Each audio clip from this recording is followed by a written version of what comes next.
থেকে এইভাবে বালি নিয়ে যাচ্ছি লোড করে, আর ওখানে বালি বিক্রি করতে গিয়ে বলছে বালির বাল বেরিয়ে গেছে। দেখো দেখো নদীতে দেখো, সারা রাত 2টো বাজছে, এখন রাত 2টোর সময় বালি লোড করছি এইভাবে, জেগে খাওয়া নাই যাওয়া নাই। এই যে ওপরের লোক ওই যে দেখো, হ্যাঁ এত কষ্ট করে বালি নিয়ে যাওয়ার পরে দোকানদাররা সকালে বইয়ের পাশ থেকে ঘুম থেকে উঠে বলছে তোর বালিতে বাল বেরিয়েছে, হ্যাঁ এই মাল চলবে না, 19,000-এ দিবি, আর কত মানে 39,000 খরচা।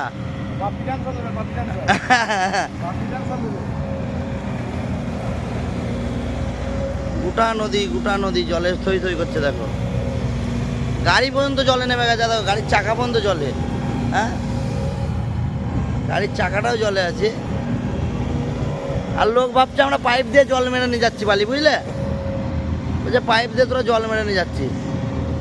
কি বুঝাবো বলো, পুরো জল, চাঁদ উঠেছে ওখানে দেখো, পুরো জল।